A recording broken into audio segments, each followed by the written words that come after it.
ہم ایک ایک لفظ کو ذرا دیکھ لیتے ہیں کہ آپ نے اس سے پہلے کیا یہ پڑھا ہے اور نئے لفظ کتنے ہیں، کیونکہ نئے لفظ اگر آپ زیادہ توجہ سے یاد کر لیں اور جو آتے ہیں وہ ساتھ دوبارہ دہرا لیں تو بہت جلد آپ کو سبق یاد ہو سکتا ہے۔ تو چلیے اپنے ٹیکسٹ کے اوپر دیکھیے، ان، بے شک، کیا یہ لفظ پڑھا آپ نے پہلے؟ نہیں پڑھا، یہ نیا لفظ ہے آپ کے لیے۔ ان کا مطلب ہوتا ہے بے شک۔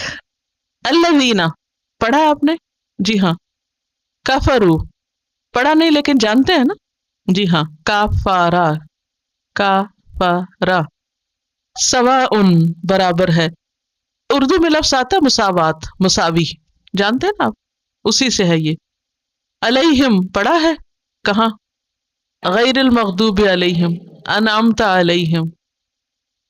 خاہ، حمزہ، اب حمزہ کے اوپر زبر ہے، اور عربی زبان میں جیسے بسم اللہ میں با کا حرف جو تھا وہ الگ تھا اور اس کا معنی ساتھ تھا، اسی طرح الحمدللہ میں اللہ کے ساتھ لام کا حرف تھا، لیٹر تھا ایک، اور اس کا مطلب کے لیے تھا۔ اسی طرح حمزہ صرف ایک لیٹر ہے لیکن اس کا مطلب کیا ہے؟ خواہ، یا کیا بھی ہوتا ہے اس کا معنی، ٹھیک ہے۔ انذرتہم، یہ نیا لفظ ہے، لیکن اردو میں آپ لفظ نذیر پڑھتے ہیں۔ نذیر، نذیر کون ہوتا ہے؟ ڈرانے والا، خبردار کرنے والا۔ تو انذرتا کا آپ دیکھیے، نون ذال را، یہ اس کا روٹ ہے، نون ذال را، نذرا، ینظرو۔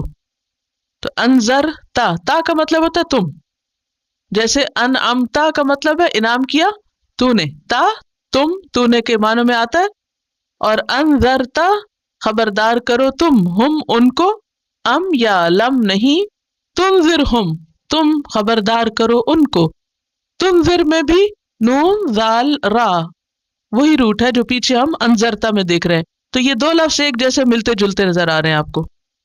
لا نہیں، یؤمنون، وہ ایمان لائیں گے، پیچھے پڑھا آپ نے یؤمنون؟ کہاں پڑھا ہے؟ الذین یؤمنون بالغیب، تو ریپیٹیشن ہو گئی۔